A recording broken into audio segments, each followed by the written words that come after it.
Hello, welcome in everybody. Let's go ahead and tap the screen, share the live, so we can go ahead and get started, get us out on the FYP, repost the live. Let me do all the things I'm telling you guys to do.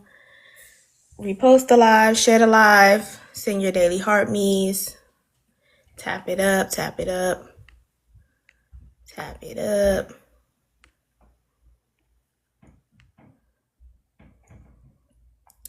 I am going to get my background together. Let's see. Oh, that didn't work. Okay, there we go. Yeah. My background didn't save.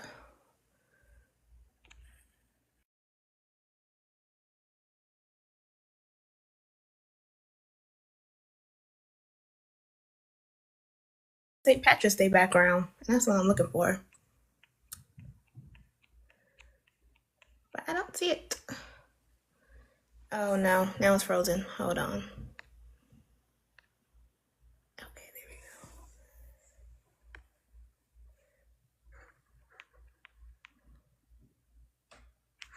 Yes, oh, okay, the candidate's here. Yes, I will bring you up in 1 second. If you want to just go ahead and share out the live to your followers so they can come on in as we are about to get started on this town hall.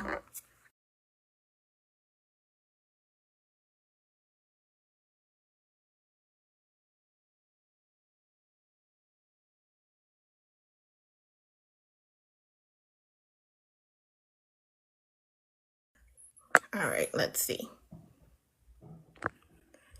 Let's see if my background now works. It still did not save. No, you know what, it's fine. We'll work with the old one.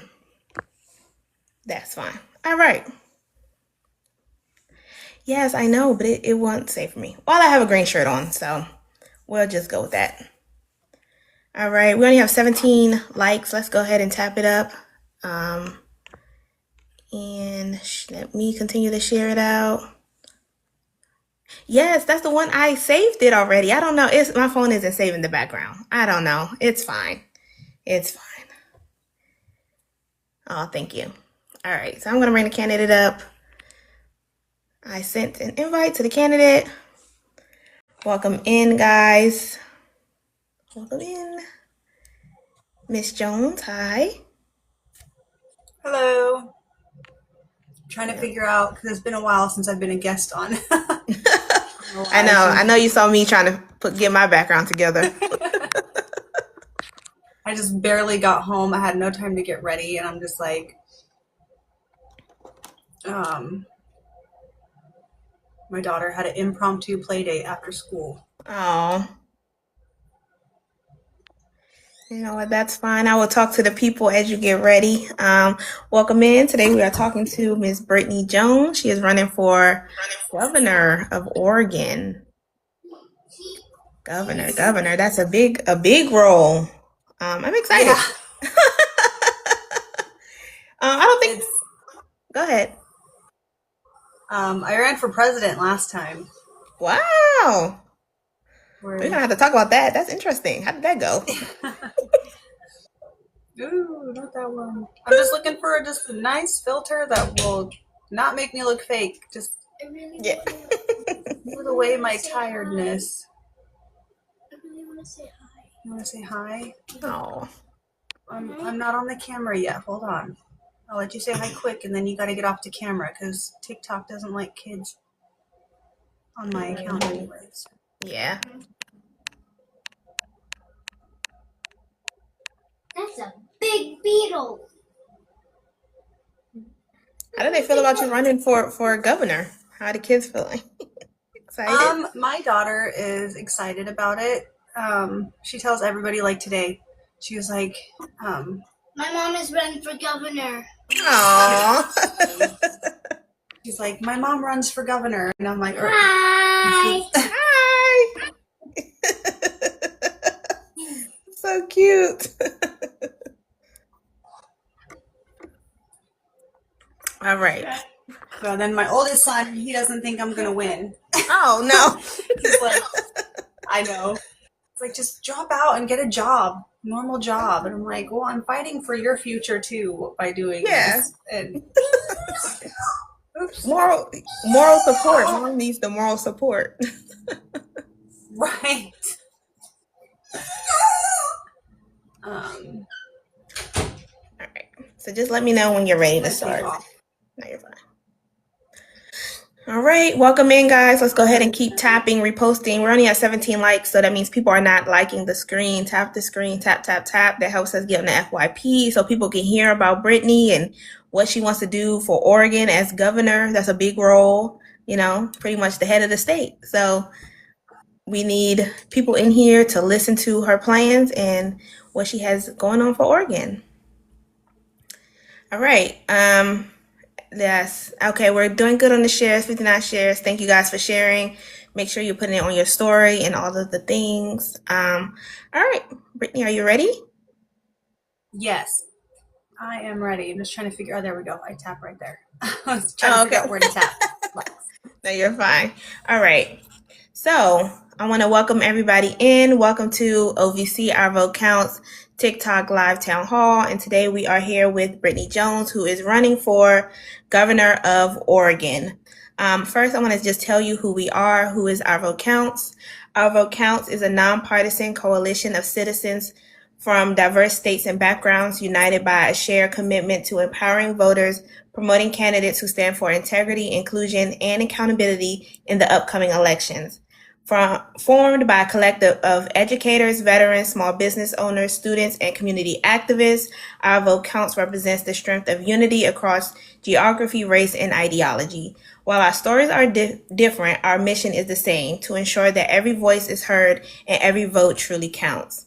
Through voter education, candidate outreach, and community engagement, we support leaders who are ready to serve the people, not special interests. By working across state lines and elevating local and national issues, we aim to increase voter turnout, inform public dialogue, and build momentum for lasting change. Our Vote Counts is more than a name. It's a promise, a movement, and a rallying cry for democracy. Together, we are shaping the future, one informed vote at a time. And that's who we are, Our Vote Counts. And again, I want to tell you guys, we are joined by Brittany Jones. She is running for Governor of Oregon, and we'll be talking about her background, her vision for her district, and of course, taking your questions live. So Brittany, I'm just going to give you a little rundown of how we do it. There's about 5 categories that we do, and then in between each category is what we do call a rapid fire. The first one is a little bit more political, and then the second one is like fun rapid fire. All right, are you ready? Okay, so we're gonna open with an icebreaker. So before we get really started, it is Women's History Month. So if you can give me one woman that has inspired you and why. Oh, that's an easy one. My Aunt Rachel. She stepped in when I was growing up. She's like the Oprah of this area. She's like takes care of everybody.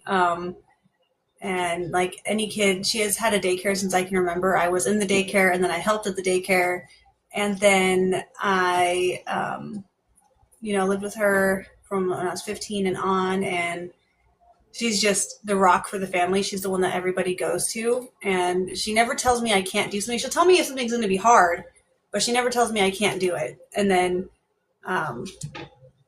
she's always there. Even if you mess up, you can go talk to her, and she's not going to be like, I told you so. Yeah. She lets you vent to her, and then like she's there for everybody, and I just love her to death. She's like a second mom to me. That's sweet. I love that. So let's go into why you're running for governor. So if you just want to give us a little bit of background about yourself, and then why you've decided to run for governor of Oregon. I am a veteran, a small business owner, and a political activist. I started seeing the decline and the truth about the parties in this country a few years ago. And when Trump was first elected, I was like, if he can get into office, then so can I. And I wasn't old enough, but I timed it to run for president as soon as so that if I was elected, I'd be 35. So I actually started running for president before I was 35, and that was last election. I would have been 35, like right before the election deadline. And I just really dove headfirst into politics back then. And because I was campaigning for like 2 years and also reconnecting to my Indigenous heritage and just everything all at once. The more involved I got in politics, the more involved I got with our communities, the more I saw that needed to be fixed outside of the regular life of a poverty citizen, that you experience the system failing you and you know how it can be fixed and you're wondering, why haven't they fixed it yet? Why haven't they done this yet? And so I'm running on the basic principle that it's failing us and I know how it can be fixed because I've experienced the failure. So I'm going to get in there and I'm going to do the job they're supposed to be doing. I'm not going to sell out to corporations. I'm not going to, I don't take big corporate money. I don't take APAC money or super PAC money. I'm a grassroots candidate. I refuse to be bought and sold. I refuse to be a fake politician. And I think we just need to wipe the slate clean and get working class poverty level citizens into these offices. And so I'm going full throttle for that.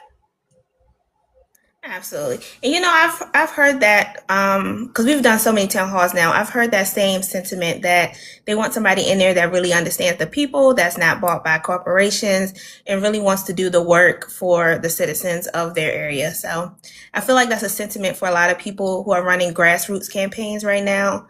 So I think you'll be in good company once, you become governor of Oregon. So let's go ahead and jump into our first topic. So we're first going to talk about education. Oregon's graduation rate is about 81 to 82%. What policies do you have to try to raise your graduation rates to 90% statewide? So Oregon is a beautiful state, Joni. We'll welcome you. Don't listen to people that are telling you not to move here. Come here. We're a beautiful state. For education, I have quite a few plans. There's 2 grants that I want to initiate. One is the the Diversity in Education Grant. So in a lot of our small towns, like Oregon is not a diverse state. It's become more diverse over time, but it's not a really diverse state. And so as these new students and new families are moving in, they're not being represented in our teachers and our faculty and our staff. And so I think it would be wonderful to have incentive for these communities that, Oregon had sundown towns. There's still a lot of racism out here. And having communities where they're like, oh, hey, we can get a grant for our school if we have a diverse staff and we maintain a diverse staff, whether that's gender identity, the race of the teachers, and the student body as well. Don't make it harder for somebody from a equity priority community to join your school. Don't push them out of town. Don't push them out of your school.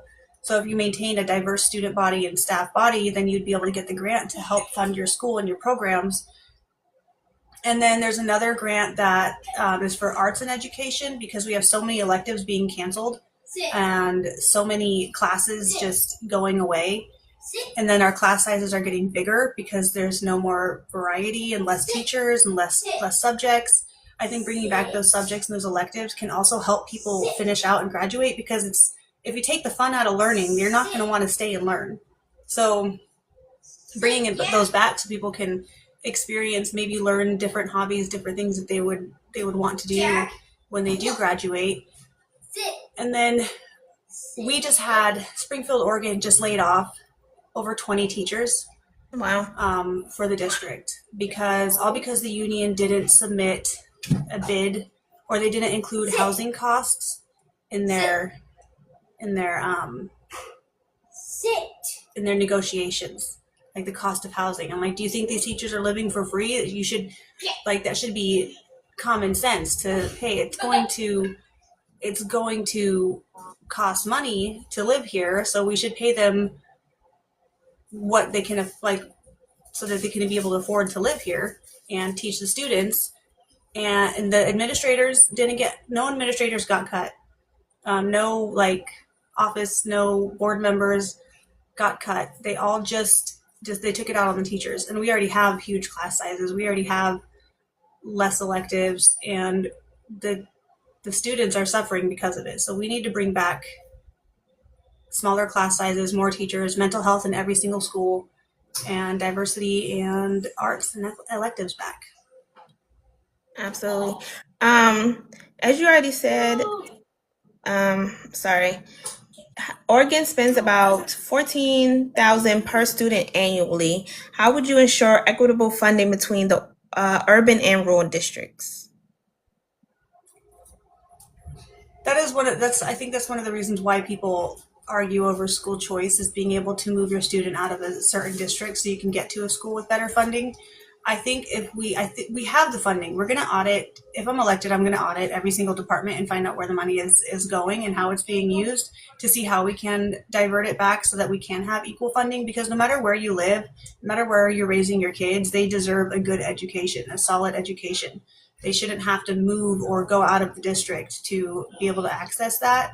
So I think it's really getting down to the bottom of the budget issues and seeing where that money is actually being spent. Because we also have a Mary Jane tax here, and I'm censoring myself for TikTok. Yeah. And I was like, what is she saying? Then I was like, okay, yeah, go ahead. And so, but nobody really knows where that money went. They haven't been transparent with how it's been spent, and it's supposed to be used for these services. So we shouldn't be laying off teachers. We shouldn't be having schools struggling to fund anything. Every single child should be able to have equal access to education, regardless of where they are. Absolutely. You talked about the teachers. Do you have any, I don't know if Oregon has a teacher shortage, but you said they laid off some. So would you have any plans to have any type of incentive for people to move to Oregon to maybe become teachers, maybe a teacher forgiveness loan program, or something to incentivize more teachers so you can have more teachers and smaller classroom sizes? I think with them laying off teachers, we have the teachers here. They're just not using the funding to hire them. Okay. I support free education all the way through college. That's one of the huge things I support, because an educated population is a strong population, and being able to have that access to that education is important. And we do need those teachers to be able to stick around and be able to have their jobs and have more teachers. If people want to move out of state, move into Oregon to be able to teach here, then I don't see anything wrong with that at all. Okay, thank you. So you would support state, maybe community college being free for people in Oregon? Yes. Yeah, absolutely. Okay. All right. Another question for us, education. Nearly 40% of Oregon's fourth graders are not at reading level. What literacy incentives would you prioritize? I actually have not really sat down and thought about that issue. I was a late reader, and once I started reading, I just went with it. My daughter's a late reader. It really comes between, having parent and teacher cooperation, I think, just to really get those kids working on it at home as much as possible, even though I don't really support homework, but reading is fundamental, and it's important that our kids can read. But I didn't even know that was a statistic that was being tracked. So I'm gonna have to look into that. Okay. If anybody in the chat has a question, go ahead and put it in the chat, or you can request up to ask Ms. Jones any questions as far as education. Okay, and that's exactly what we're moving into. So thank you, single payer. My next topic was healthcare, so this is great. They said, do you support single payer healthcare? I support universal healthcare, single payer healthcare, anything that makes it more accessible for people to get healthcare. And I know people argue that the wait times will be extremely long, but I already have to wait 6 months to see my PCP. I already have to wait 6 months for an intake appointment for my dentist. There's already the long wait time. People are dying in emergency rooms because their appendix burst, because they're not being seen within a what's that word? Within a quick time frame, right? So hey Vesper, the wait times are already extremely long. So we should have it free. We should have access to healthcare. And when I say healthcare, even transgender healthcare, pro-choice, reproductive healthcare. All of that needs to be available for our communities. Absolutely. So Oregon's Medicare program covers roughly 1.4 million residents. How would you maintain this coverage while controlling costs? Lay down. Jack, sit. Alette. Sit. Shh. Sorry, she's playing with the dog.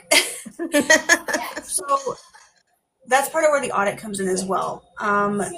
We have the money, but we keep doing corporate tax cuts. Our current governor just said in an article that, like for data centers, that our environment cannot sustain data centers, but she still supports tax cuts for those data centers. And we need to stop doing tax cuts for corporations and make them pay their fair share.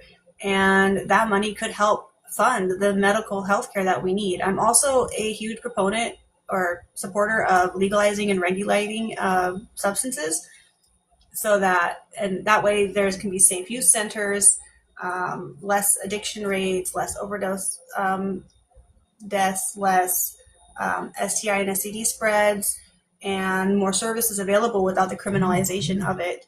And the taxes from those sales, with it being regulated, could actually help fund healthcare as well for everybody. Absolutely. And you want to say, Joni. I was trying to think. Yeah, I was about to say the same thing. Unaliving, yeah. Thank you, Joni. The mods are on it in the chat. So rural Oregon faces a shortage of physicians and mental health providers. What incentives would you introduce to encourage more doctors to come and stay in your state? So this one is one of the things I've talked about quite frequently. My oldest son, has attenuated psychosis syndrome. He started having hallucinations when he was 5, at least being able to tell me about them. But there was only one child psychologist in our area that could see him and attempt to diagnose him, and they refused to. They said that it's extremely rare for it to happen at 5 years old, so we're not going to diagnose him. And I'm like, seriously, Alette? So he did not get help until he was 13 years old. And he's 16 now, and he goes to therapy regularly, but it was so difficult to find a provider for him in the first place. And I think that is something that there should be incentives, to get not just doctors and psychiatrists, but nurses, CNAs, all the support staff, get them through medical school, whether that's loan forgiveness, a bonus for completing school to help them get into a job, relocation fees. Unfortunately, all that stuff would have to go through the state legislator to get the budget approved for it, to get the legislation passed for it. But if something like that came across my desk as governor, I would absolutely sign it into law. Absolutely. Now, I'm not sure, but does Oregon have a hospital shortage or a primary care doctor kind of shortage? Maybe more in the rural areas than others? Definitely in the rural areas. So we have Riverbend and McKenzie here in Springfield, Oregon. And then you have to go to Portland. There is a small hospital in Cottage Grove. But the main ones, like the best NICU in Oregon, is in Springfield. And then the Children's Hospital is up in Portland. So that's really like the two major hospitals that provide those services. And people drive for hours to get to where they need to be for these appointments. And that's, one of the reasons why there's such a long wait. These places are booking up to June and July right now, even as an established patient. So, and then you have the long wait times in the ERs. And right now there's a huge thing at Riverbend, Peace Health. They want to replace the doctors with pretty much corporate replacements that just come in. They don't know the patients. They're cheaper labor, cheaper doctors. They don't know the patients. They don't know the networks within our communities. They don't know where to refer them. They don't know, and they don't have those connections and those relationships like the doctors that have already been here, that are local, that have these connections with where to refer them to, who comes in regularly, what their issues are, and what programs they should be sent to. And it's just not. We're literally fighting that right now with Peace Health to prevent them from bringing in cheaper. I forget the term they used for it, but they're like, it's not good for the doctors that are coming in. Yeah. So the next question has some TikTok, not so friendly words. So I'm going to use substitutes and let's just try to, So substance overdoses, unaliving have increased in Oregon over the last several years. What policies would you introduce to strengthen addiction treatment and prevention? So Oregon briefly decriminalized substances, and there was no support services in place. So as governor, I can't introduce policy. I could find a lawmaker to introduce policy to the floor, but there's no saying if they would or not. I could hand it to them. They could just leave it on their desk. However, as I stated earlier, I support the full legalization and regulation of substances, and that would help prevent pretty much everything that you just listed. The overdose on lives, the STI and STD infection rates, the cross-contamination, the wrongdoings that happen within the underground system, the smuggling and the trafficking and all that related to stuff that is not legal. If we legalized and regulated, we would get rid of that whole black market. Okay. If there's anybody in the chat, again, who has questions, please feel free to put them in the chat or request up. So I think we're going to jump into our first rapid fire. This one's more political. So one word to describe your leadership style. Blunt. Okay. Biggest issue facing your state right now? ICE. Okay. First bill of policy you will prioritize for your state? Housing. Okay. Immigration, pathway to citizenship, or stricter enforcement? Pathway to citizenship, for sure. All right. And minimum wage, raise or keep? Raise, for sure. Okay. So let's jump into my computer. Okay, there we go. Let's jump into the economy. We already talked about minimum wage. So Oregon's GDP exceeds $300 billion, but housing costs remain high. What economic strategies would you implement that would reduce housing costs? So this is something I really hope to find a legislator to work with me on. I believe that there needs to be rent caps, and I think that corporations should not be able to buy residential properties and jack up the prices, especially, somebody actually brought it to my attention, something that I used to talk about on the old campaign trail is foreign corporations as well buying these properties that don't understand the economics here, and they just jack it up for the money.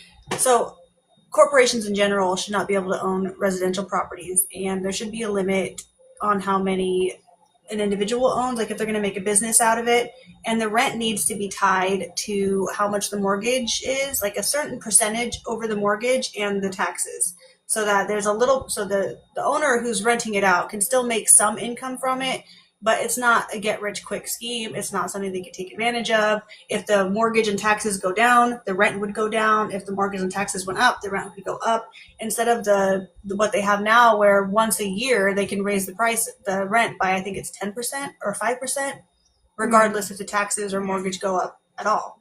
And I think they should have to show proof that, hey, it went down like every year. Here's the mortgage and taxes for this year. This is what your rent is going to be. It should be provided every single year for tenants so that there's a clear reasoning for how much is being paid. Because right now in Oregon, the prices are extremely expensive. People say, oh, just stop buying your coffee every day and you'll be able to afford a house. $3 a day is 300. Is it 300? No. 900 a month?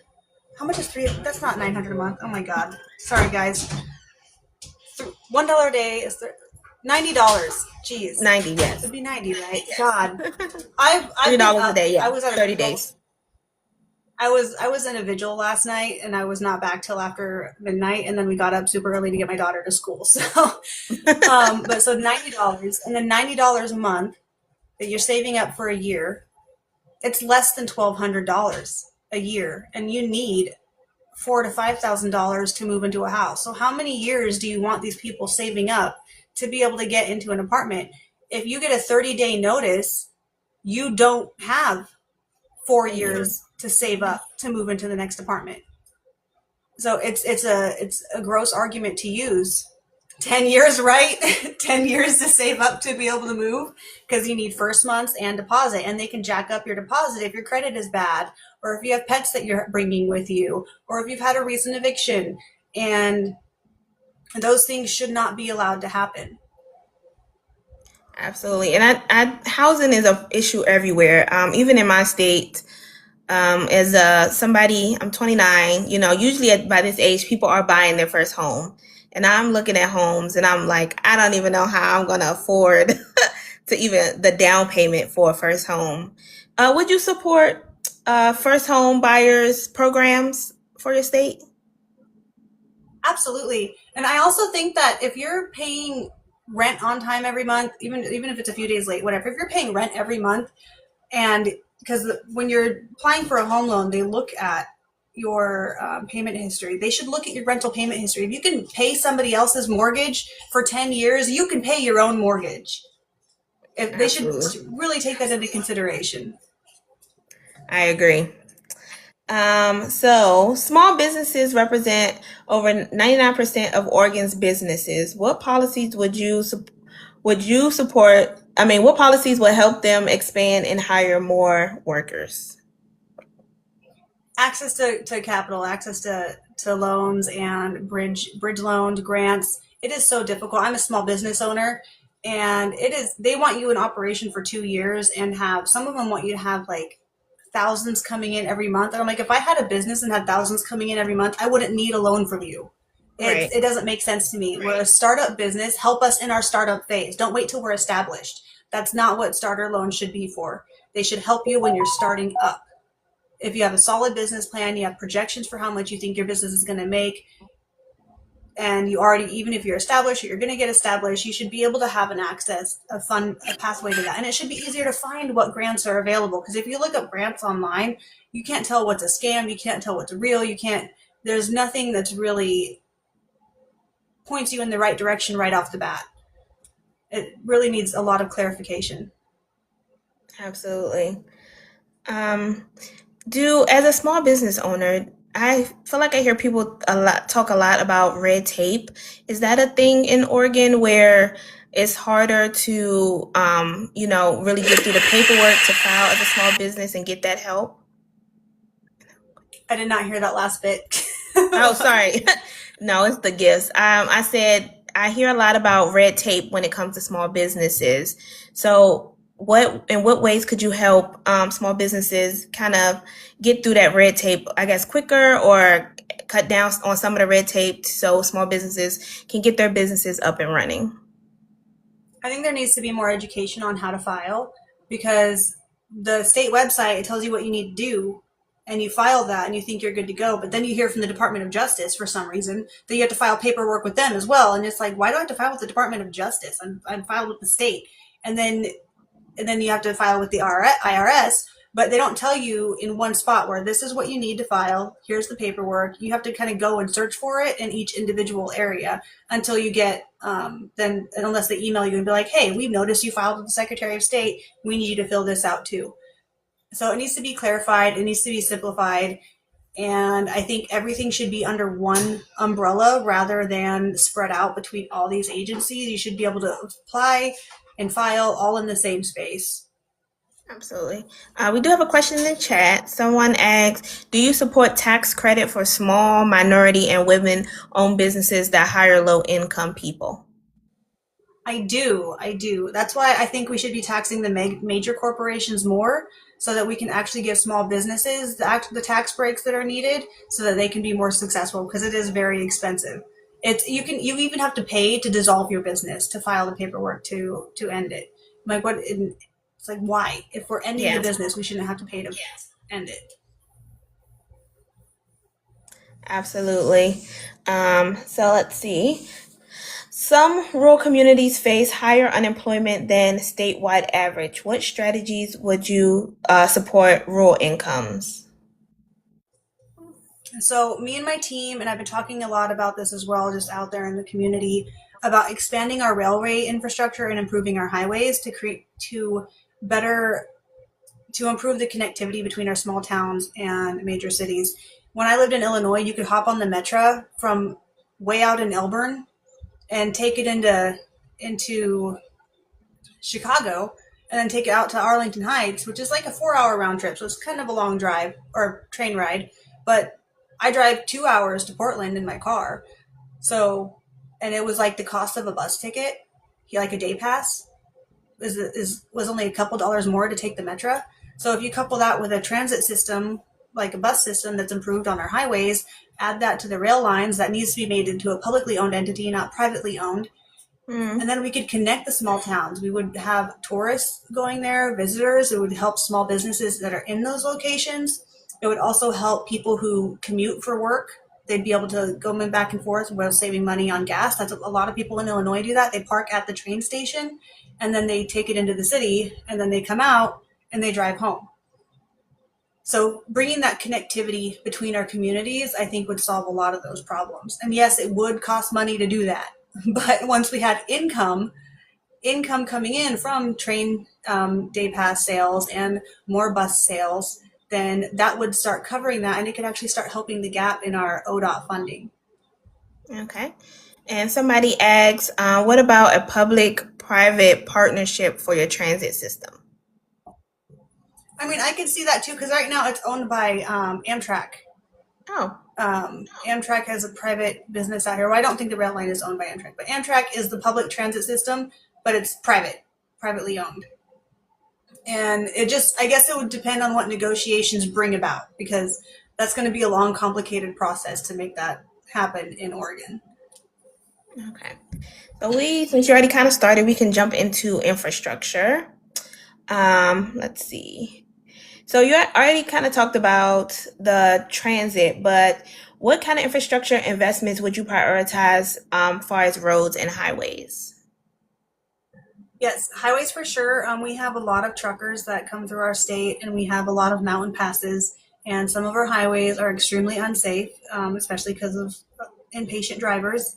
So making sure that our highways are better maintained and maybe even expanded here and there to make it so there's more room, more availability, more truck stops. We definitely need truck stops because too many truckers are pulling over on the side of the road because they're tired or they can't drive anymore because they're at their allotted time, and then they get cited, and then they could lose their CDL license because they have to pay the fines. And we need more places for truckers to be able to stop, and people who are, traveling in trailers or towing trailers.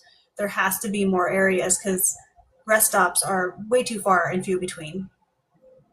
And then the roads inside the cities in certain areas, especially the more poor areas, are terrible as well.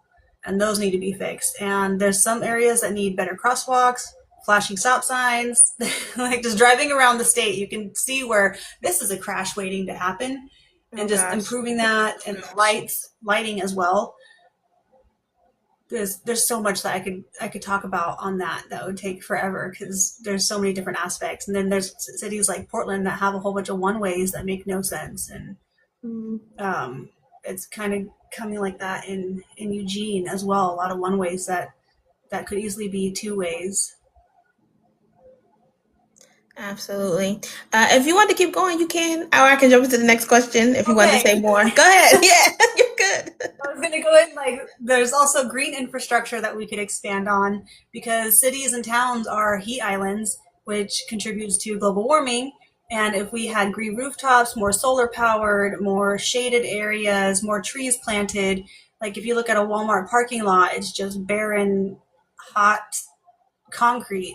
If there is a mandate that they have to plant so many trees every this many parking spots to make sure that it's shaded and not a heat island effect, then I think that could help out a lot as well as overpasses over our highways for the wildlife.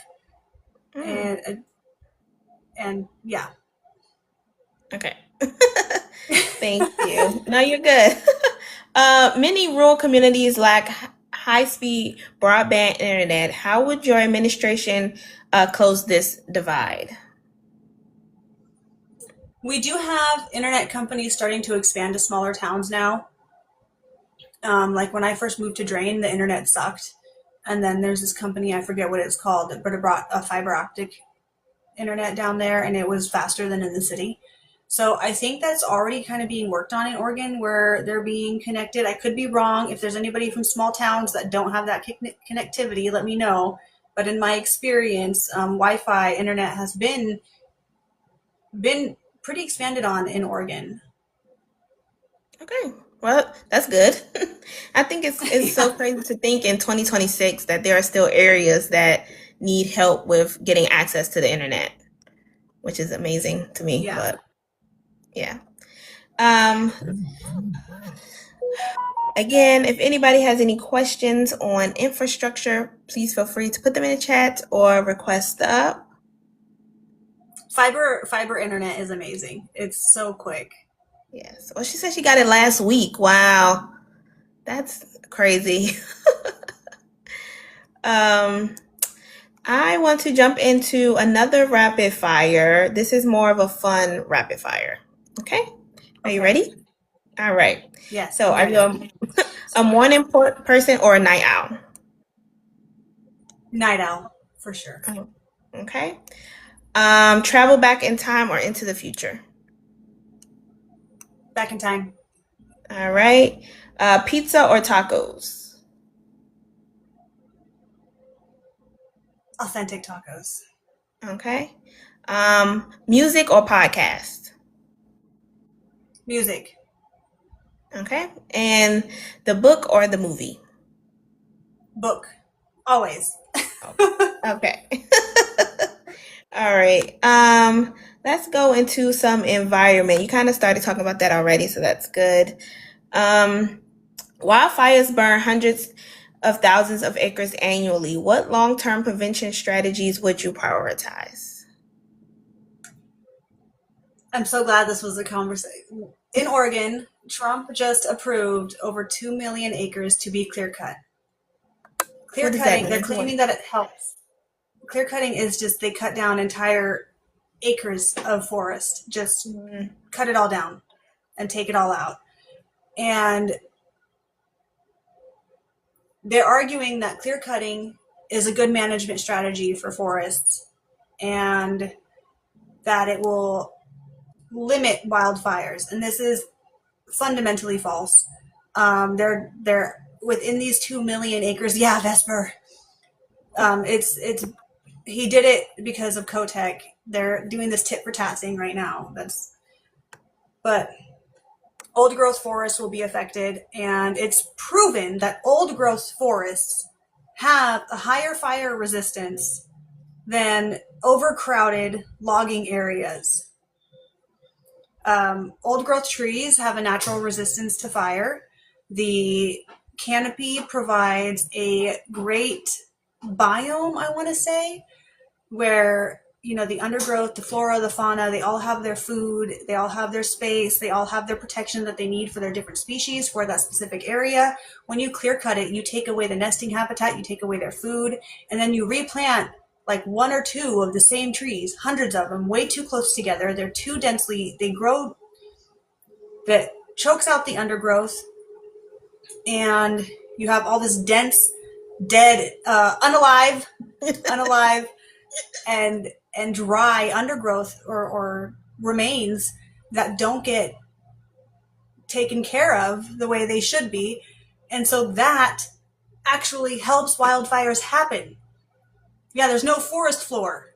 No, and what we need to do, I'm mixed indigenous of Potawatomi descent, and what we need to do, we have had and have forest management systems that prevent wildfires. I don't want to get you flagged. When settlers came here, they wrote about how well maintained the forests were, how the trails were like people had lived there and maintained it. Like it wasn't, and we maintained it. We maintained the forest. We lived in harmony with it. There are scientific studies that show that we are,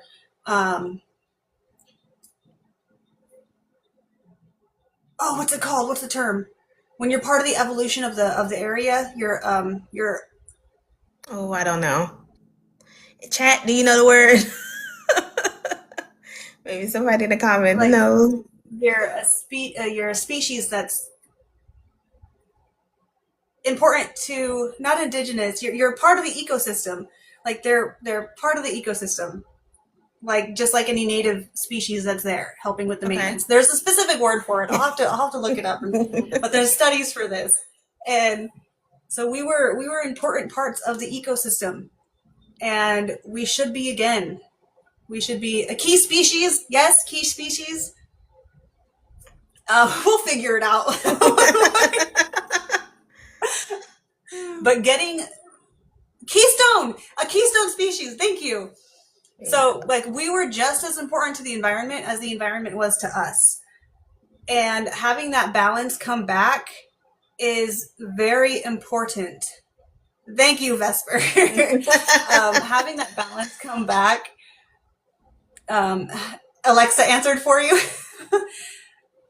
Returning the land to indigenous stewardship. And a lot of that, there's so much public land that is actually included in treaty territories. Treaty territories. So it gives the indigenous populations of that area the right to harvest, hunt, gather, do things for their cultural importance. And by clear cutting, building data centers, taking away environmental protections, we're violating those treaties, which treaties are a higher law than federal law. They're up there with the Constitution. So violating those treaties, I don't think people realize how important it is to not violate those. And I think it's finally time for somebody to be in this office that will be like, no, we're not violating these treaties. This is their land through treaty rights. We're not going to destroy it. Absolutely. I saw on your website that you do have policies about indigenous people and land back. So if you just want to expound on those, that would be great, since we're already kind of talking about indigenous and right. So I've been advocating for MMIW, which is missing and unalived indigenous women and children, and that started up in Canada, and it came down because we are still in an active genocide. We call it a silent genocide. You want to say G-side. G-side. Okay, that's another word. Then I have to keep in mind. This app. I know. G-side. We're still in one today. So I have MMIW legislation that I've been sharing to as many congressional candidates as I can, like on the federal level, to be like, make this federal law, make this federal law, make this federal law. But if you do, work with your local tribes to make sure that the wording is good. Because it was me and a group of other natives that came together to write a very, very rough draft of legislation. We've never written legislation before, but it's something that can be worked with. And land back can mean different things to different tribes. And at the core root of it, my understanding is true freedom, true sovereignty, the right to clean water, the right to food, the right to housing, the right to exist is the core message that I've heard from so many different people. And that looks different to different tribes. And so it shouldn't be happening the way it is. And I honestly wish that there's so many advocates out there. I'm pro-Palestine. And there's so many advocates out there that are pushing for that, saying, free Palestine, free Palestine. And then you bring up the indigenous issues here, that there's a G-side happening here, and they go silent and they go away. And I'm like, stop, you guys. It's happening here. You can do something here. Stop it here. Stop turning a blind eye to it. We're right here. We're asking for your help. We're asking for you to step up. We're asking for you to stop it before it's too late, because our languages are unaliving. Our communities are unaliving. They're shrinking. Our treaties are being violated. Our land is being stolen. Our people are being unalived. And a lot of the times the excuse is, well, I don't know how to find information. I'm like, well, how'd you find information about Palestine? How'd you find information about BLM? How'd you find information for any other cause that you do? You research. You reach out to those communities and you learn. Do the same thing for us. Like, just do the same thing for us, please. Absolutely. Do you feel that there's not enough research for what's going on with the indigenous population in America? Absolutely.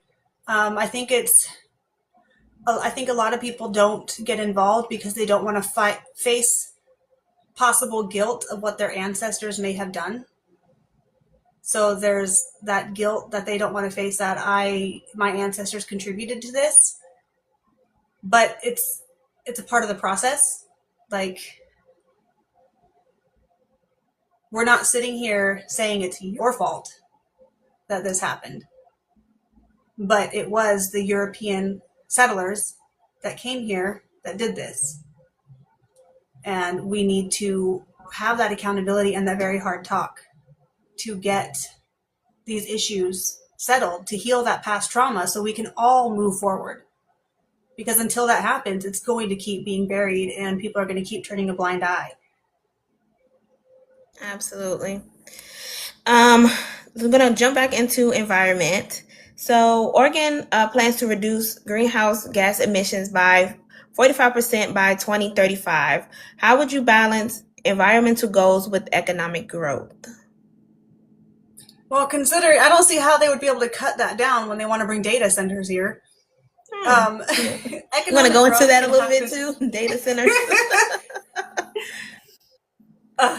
Data centers destroy the environment. They don't create a lot of jobs or a lot of income for the state. So I don't know what our leadership is thinking right now in trying to encourage them to come here. I don't support it. It negatively affects the tribes and the treaty rights and the other equity priority communities. And we can have sustainable economic growth by supporting our small businesses, our small towns, our pretty much grassroots businesses, our private businesses, publicly owned businesses, employee-owned businesses. We don't have to have mega corporations to have a successful economy. We don't. We just need to reinvest into that infrastructure to make it thrive. And with smaller businesses, there's less of a carbon footprint. You don't have these huge ranches, farms, things that take up all this water and create all these gases with so much waste and toxicity. You don't have that with small businesses. Absolutely. So Oregon, you saying that they're trying to bring data centers. Does Oregon already have data centers, or they're that are already in Oregon, or they're just trying to bring in to open new data centers? I believe we do already have data centers in Oregon. I don't remember exactly where they are off the top of my head, but they really have not benefited the communities in any way. Excuse me. So I don't know why they'd want to bring more when there's no benefit. Okay. You talked about this a little bit, but Oregon is expanding their renewable energy. How would you ensure energy remains affordable for residents?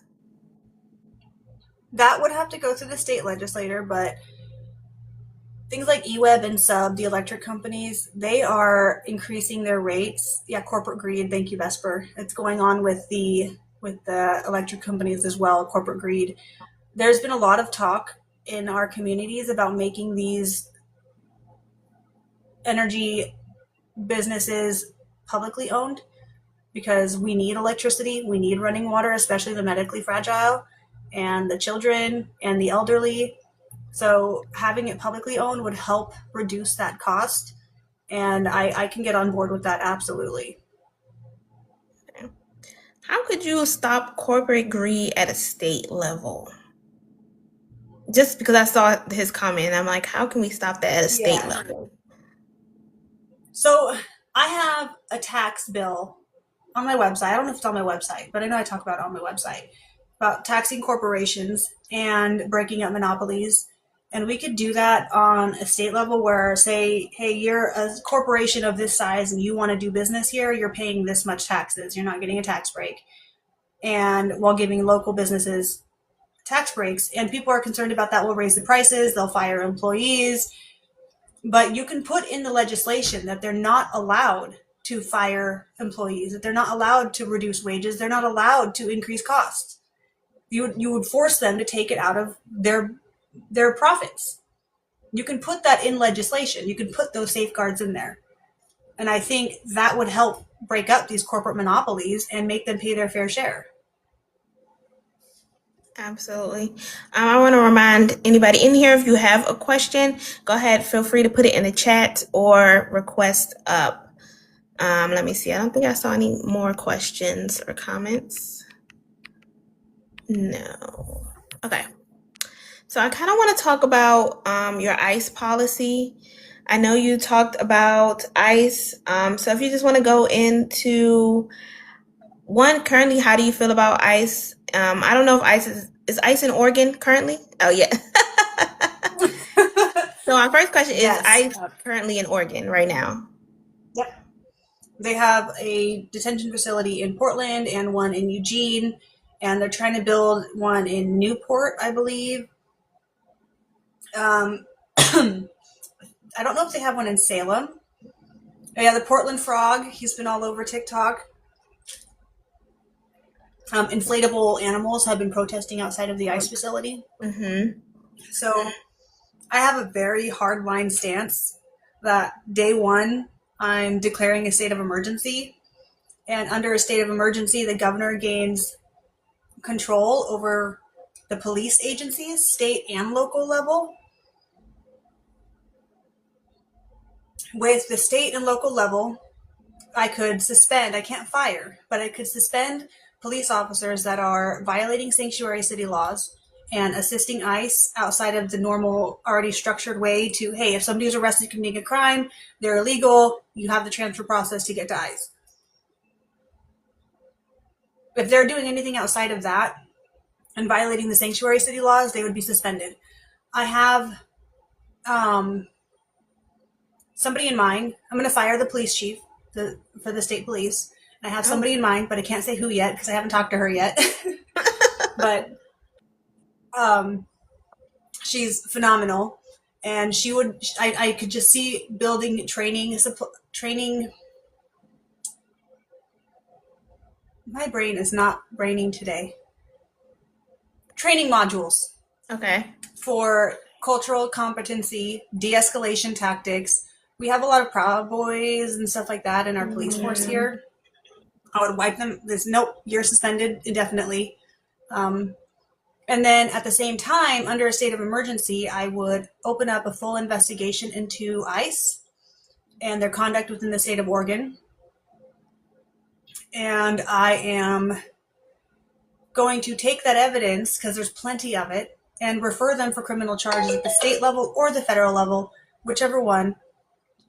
People argue that the Supremacy Clause protects federal agents, but once you violate your or abuse your authority or step beyond the bounds of your authority, the Supremacy Clause doesn't protect you anymore.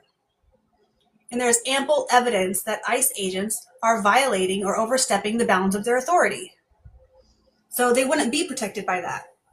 They could request to go up into a federal court for a judge to hear the case in a federal court, but if they're convicted of a state level crime in federal court, because they still have to go through trial, if they're convicted, Trump would not be able to pardon them of state level crimes. So it's still a process. And the Oregon Attorney General said that he would do this last year, and he still hasn't.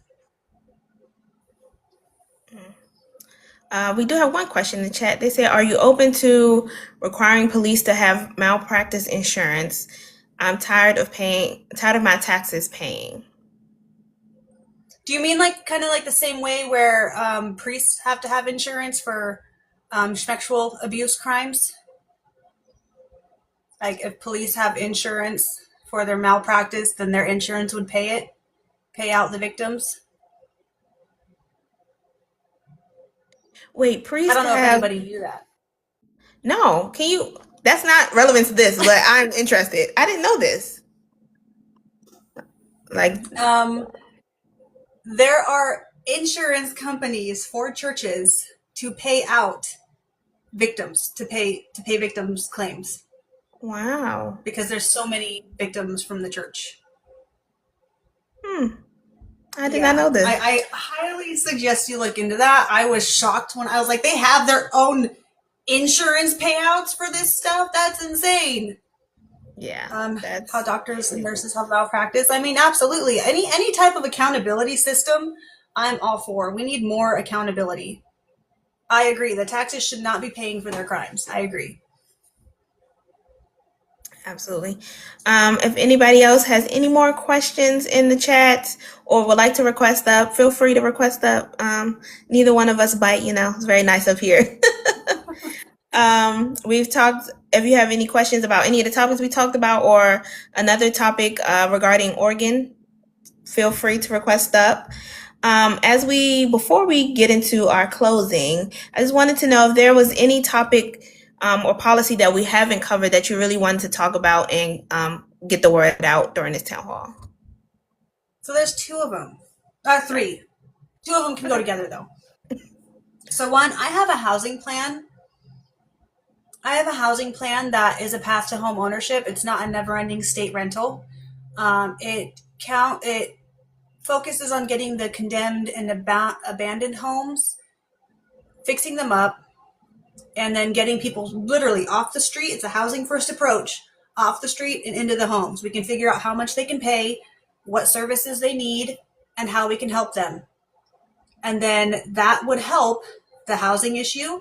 It would help clean up neighborhoods. It would help the substance abuse issues, and it would help clean up the streets. I'm not talking about cleaning people off the streets. I'm cleaning literal garbage is on our streets because there's no services. And so that's my housing plan. And if the state legislature won't fund it, I will fund it with my own salary. And then another one is in Oregon, there's no way for a tribe to get state recognition. We only have federally recognized tribes here. Excuse me. And so the governor can create a pathway to state recognition so that we have descendancy groups here in Oregon that have been here since before colonization and also part of the relocated groups. There were tribes in Oregon that had federal recognition, and then the United States government stripped it away outside of these descendancy groups. So we have different tribal politics going on here. And there's sacred sites, there's some ceremonial sites, cultural sites that are not protected because there's no pathway to state recognition. So that is one thing I would create as governor, just pretty much almost immediately I'd start creating that. And then we would have, when I was in Oklahoma, when you're driving, there's signs along public roads saying you're entering this treaty territory, you're entering this reservation. We don't have that here. We have some signs saying, oh, you're entering this reservation, or you're leaving this reservation, but there's no treaty territory signs. There's nothing like that. And so I would want to implement that on our public roads so people have that, oh, we're on indigenous land. We're on like the constant reminder, this is indigenous land. We're here, these are our treaty lands. So those are two things that I really wanted to talk about. Thank you. Look like we do have some questions in the chat. Someone asks, do you have any plans to support small farmers and homesteaders? Yes, that goes in line with my going against corporations, mega corporations. I do have a bill on private land. You should be able to buy, not like land that you have a business on, but your private residence, your private land. You should be able to live on that land how you want as long as you keep it clean and organized. You should be able to build what you want without expensive permits. As long as you get it inspected and it meets code for safety reasons, that should be all you need. You should be able to live on a trailer. You should be able to live in a tent. It's your land. You shouldn't be so regulated. There's homeless people here that bought land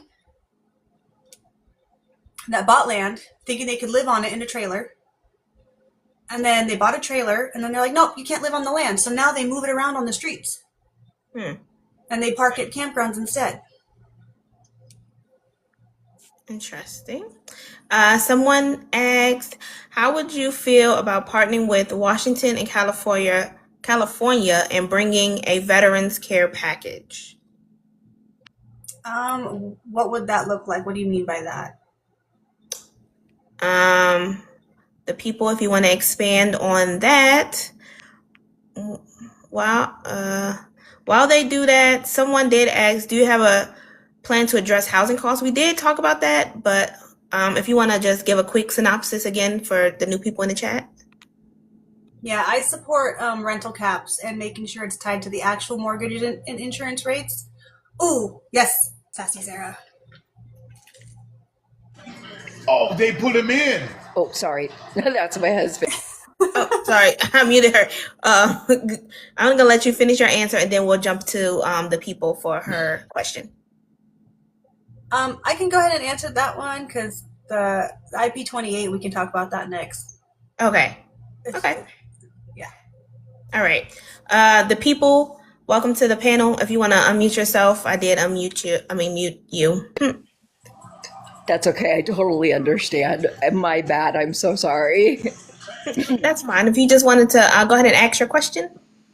Yeah. My question was the veterans package, and what I mean by that is that Trump is taking away benefits from veterans. We also saw that he disconnected himself from the WHO, in which California, Oregon, and Washington decided, you know what, we're going to hook up, and we're gonna act as the WHO for the United States. Could you do something similar to that for veterans, in that instead of having all these benefits taken away, start providing full medical benefits, full housing, retirement benefits, and cut out the red tape? Give them what they deserve. They need housing after they come out. They need financial stability after they come out. They need medical care. And they decided to put their lives on the line for this country. So my question is, Yes. would you be willing to make like a West Coast pact to support our veterans that at least live in our state 100%, instead of giving them this wishy-washy BS? Absolutely. I served for 8 years in the Army. I'm a veteran. And yes. So Trump did cut veterans care. He says, if your medication is working, we're going to cut the income we are providing you. So a lot of veterans are saying, fine, I guess I'm going to stop taking my meds now. And it's going to be a huge issue. Like we already have 22 a day, which is veterans unaliving themselves. That's going to skyrocket with people not taking their medication.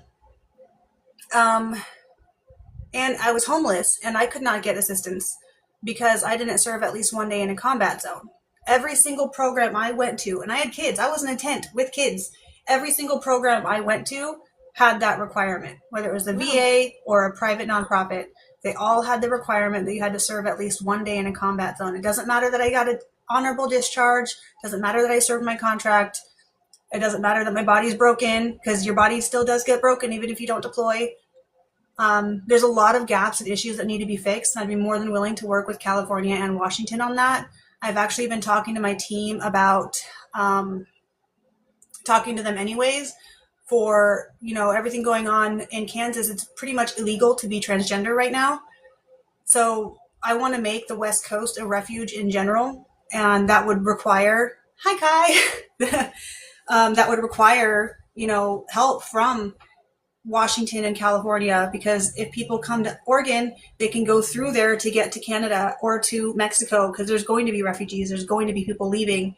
And I think making the West Coast a safe haven for people like that, and enforcing our veterans, I could absolutely see working with them for something like that.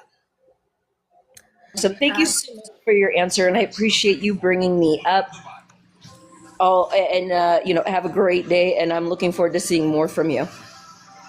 Thank you. The people. I think I saw something else in the chat about. I thought I did too. I know. It moves so fast, and you have to scroll back up. Sarah, Sarah, she said, tell us what you think about IP20, the Peace Act, the ban on hunting, fishing, etc. IP28. PETA is trying to push that in Oregon. They almost have enough signatures to get on the ballot. Can you explain what that is? It pretty much makes harming any living being illegal. No, you can't even use pest control on bugs. You can't, there would be no more slaughtering, no more ranches, no more farms. You can't even harvest your own chicken for a chicken dinner. They take all of it away. There's no hunting, no fishing, like just straight up, no more animals are being killed or harmed in Oregon whatsoever. And castration, there's so much, it's such a, I'm going to censor myself for TikTok. It's such please. an asinine bill that I'm telling everybody, whether you are a Democrat, Republican, Independent, it doesn't matter, vote no. This will violate treaties. Again, Indigenous people are always affected by these decisions because we have treaty rights to hunt and fish and gather. We have, like, do you know how bad the termite problem would get in Oregon? We're surrounded by forests. We have to be able to have pest control. Rats, mice, the spread of diseases through animals. So many things, like PETA is overstepping, and all this is going to help do is line the pockets of major corporations who are going to ship even more meat into Oregon because we can't grow it ourselves. Yeah, I've never heard of it. It's interesting. Ticks. So this is something currently they're trying to do. Yep. Okay. They're currently trying to get this on the ballot. A lot of people are mad, but the way they're phrasing it is they're saying it would just make sure that wild animals have the same protections as domestic pets. That's what they're saying. Okay. I'm going to start going into our closing questions. But again, if you have any questions, feel free to request up or keep putting them in the chat. I'm loving the engagement in the chat. I think people are also upset about this IP28 as much as you are. So that is good. I started hunting when I was 8 years old. My dad started taking me in the woods when I was 8, and I was just... Yeah. Yeah, I'm trying to think how that would affect people in Oregon, because I'm sure you have a lot of farmers and people who hunt and do those kind of things. So I feel like that can affect people's way of life, right? So now you're affecting people's economy and their money, how they eat, how they feed their family. So I feel like that's going to cause a way bigger issue than maybe people are thinking. So we're going to go into... go ahead. Sorry, Vesper on Project Animal Welfare. They have information about it right there on that one. Okay. So that profile. Oh, Project Animal Welfare in the chat. Okay. Okay. They have a huge discourse serves for raising rabbits. Ooh. We have a OVC member who has all these animals, rabbits, chinchillas, and all types of stuff. So let's go into our closing questions before we get out of here. Why should Oregon voters trust you to lead the state right now? That's such a hard question to answer because every single politician says, trust me, bro. Like, I'm one of you. I am a poverty level working class citizen that is just as fed up with the BS as anybody else here, regardless of party. We are tired. We are tired of having to choose between paying our electric or paying our rent, between paying our gas or putting dinner on the table. We are tired of being one paycheck away from being homeless, not being able to afford daycare, not being able to afford the basic necessities. We can't live life because we're so busy working to pay bills, and it shouldn't be like that. I'm this game that these politicians are playing, I'm ready to flip the table and just break the game. So if you're ready for somebody to go in there and cause some good chaos, like, it's going to be rough in the start. I'm not going to lie to you because change is, but we got to clean the slate. We got to break the game. So if that's what you want, get me in there and I will hit a hard reset, at least in Oregon. Absolutely. And then what will be your 3 priorities you will focus on in your first year as governor? So a lot of what we talked about, the treaty rights, Indigenous communities, restoring the sovereignty and freedom, at least at the state level that I can here in Oregon, the environment, the housing issues. So the environment, for me, the environment and treaty rights go hand in hand. That's one topic for me. And then the housing crisis, my plan for that, I'm going to start implementing it as soon as possible. And then the infrastructure, connecting the small towns to the big cities through the railway and improving the highways. So those are going to be my 3 bigs in my first term. We'll see if I get a second term. or if I go for president. We'll see. Ooh, president, a woman president. I will be excited to see that. All right. So, Brittany Jones, that is all the questions I have for you. I want to thank you for joining us tonight. This has been a great town hall. I hope the people in the chat have learned something new about your campaign and why you're running for governor of Oregon, and hopefully learned something about your policies. So before we really wrap it up, I just want to get your final word, and what is your final message towards voters as we head towards Election Day? I want to remind people not to just go with what the media tells you. Don't just blindly follow the propaganda. Look up the candidates on your state website. Go to their website, read about them. Go to their social media, ask them questions directly. Go to their town halls. Don't just say, oh, they must not have a lot of money, they're not viable. They're viable if you vote for them. If you want that candidate, you vote for that candidate. If you vote for somebody you don't want, that is when you waste your vote. That is voter suppression. Vote for who you want, research the candidates in depth, and go with your gut, not with where the money is. Absolutely. Again, I want to thank you for joining us tonight. Do you want to plug any of your social medias, how people can stay in contact with you, your websites, how people can follow you along your journey as you run for governor of Oregon? Yes.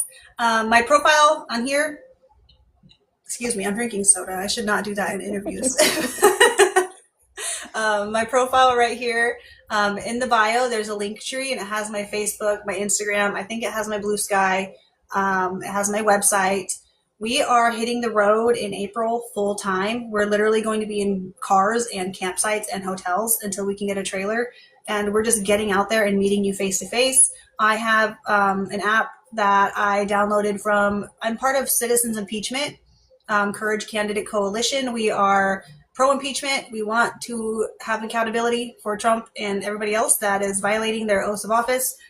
And we're not beholden to corporate donors, and we don't accept money from AIPAC. But one of the candidates developed an app called Polis, P-O-L-I-S. And you can see where your candidate is. And I just talked to him the other day. He's putting in new updates into it where it's going to be an active tracking system. So if I put in an event in the app, it's going to show up on the map, and it's going to show the route that I plan to take. So if you live in one of those small towns along that route, you'd be like, hey, you're coming through here. I would love to meet up with you. And then we could be like, hey, let's meet for coffee. It's going to be interactive. It's going to be great. I think that app is going to really help the connectivity between candidates and constituents. But we also need donations. We're grassroots. So my donate link is in my bio. That way we can actually have funding to have gas and food and travel. We're not rich. We're poor. Absolutely. Before we go, again, I want to invite you and the audience to join us for our next town hall, which we have tonight. Excuse me, ma'am. Which we have tonight, which will be with Jamie Hill. Our vote counts. Yes, Jamie Hill, and that is not right. Okay, Jamie Hill, and then I also thank you, who is running out of Michigan, which will be tonight at 9 p.m. And then I also want to invite you to what we call a candidates roundtable, which we have every other Sunday. Our next one will be March 28th. So essentially it's just a panel like this, but it's a panel full of candidates, and you guys can talk about current politics, your campaigns, and basically bounce ideas off each other as far as running for office. So again, we have those every other Sunday. If you're ever interested in that, we will shoot you an email, and then feel free to join us for one of those as well. I want to thank everybody in the audience for being here tonight. I hope you learned something new. Hopefully you followed the candidate, follow her campaign. She gave you all her websites and things to follow her in. If you are in the audience and want to do what I am doing to become a moderator, interview candidates, learn about policy, and learn new things, feel free to inbox or DM our vote counts. We are looking for new moderators to help keep this movement going, keep supporting small grassroots candidates, get their message out there. If you're interested, again, please DM us. And I want to thank OVC for hosting this platform, and again, remind you who we are before we leave. We are Our Vote Counts, which is a nonpartisan movement uniting Americans from all walks of life to empower voters, support candidates of integrity, and ensure every voice is heard. Through education, outreach, accountability, and action, we're building a stronger democracy, one informed vote at a time. Join us. Your vote is your power. Good night, guys. See you tonight at 9. Bye, guys. Thank you for having me. Thank you for